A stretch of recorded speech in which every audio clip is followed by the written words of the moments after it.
ছুটির রবিতে তৃণমূলের 21শে জুলাই মহাসমাবেশ ঘিরে সাজো সাজো রব শহর কলকাতায়। জেলায় জেলায় প্রস্তুতি বৈঠকের মধ্যেই ধর্মতলায় মেগা শোয়ের সেই প্রস্তুতি চলছে। ভিক্টোরিয়া হাউসের সামনেই এলাহি বন্দোবস্ত।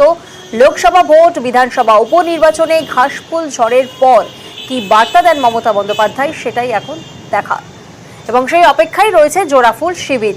21শে জুলাইয়ের সমাবেশে যোগ দিতে কলকাতায় ফিরলেন অভিষেক বন্দ্যোপাধ্যায়।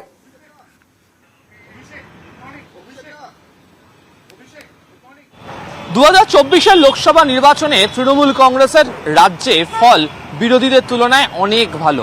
2019-এ যে ফল হয়েছিল তৃণমূল কংগ্রেসের, সেখান থেকে বদল ঘটে 2021-এ। 2024-এ দাঁড়িয়েও 29টি সাংসদ তৃণমূল কংগ্রেসের পশ্চিমবঙ্গ থেকে। ফলে তৃণমূল কংগ্রেসের মেগা রাজনৈতিক সমাবেশ 21শে জুলাইয়ের মঞ্চ থেকে কার্যত দলের কর্মী সমর্থকদের আরও অনেক বেশি 2026-এর বিধানসভা নির্বাচনের আগে উজ্জীবিত করতে চায় তৃণমূল। আর সে কারণেই এবারের 21শে জুলাই তৃণমূল কংগ্রেসের কাছে রাজনৈতিক দিক থেকে অত্যন্ত গুরুত্বপূর্ণ। জাতীয় রাজনীতির প্রেক্ষাপটে ইন্ডিয়াতে সামিল হওয়া তৃণমূল কংগ্রেসও বরাবর বিজেপি বিরোধিতার ক্ষেত্রে তাদের অবস্থান স্পষ্ট করেছে। আগামী দিনে জাতীয় রাজনীতির প্রেক্ষাপটেও তাদের অবস্থান কি হবে, সেই বার্তাও 21শে জুলাইয়ের মঞ্চ থেকে মমতা বন্দ্যোপাধ্যায় এবং অভিষেক বন্দ্যোপাধ্যায় রাখবেন, এমনটাই মনে করছে রাজনৈতিক মহল। প্রত্যেক বছর ভিক্টোরিয়া হাউসের সামনে 21শে জুলাইয়ের মঞ্চ প্রস্তুত হয়।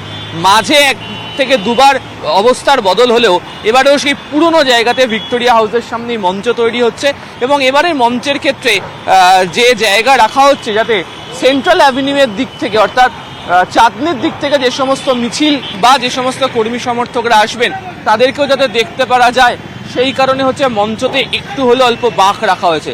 এছাড়া যেখানে দাঁড়িয়ে বক্তারা বক্তব্য রাখবেন, মমতা বন্দ্যোপাধ্যায়, অভিষেক বন্দ্যোপাধ্যায় বক্তব্য রাখবেন, সেটিও মঞ্চ থেকে একটা অংশ এল আকৃতির বার করে তৈরি করা হয়েছে, যাতে সামনে থেকে যারা বসবেন তাদের পাশাপাশি যারা দূরেও থাকবেন তারাও বক্তাদেরকে নজর করতে পারেন।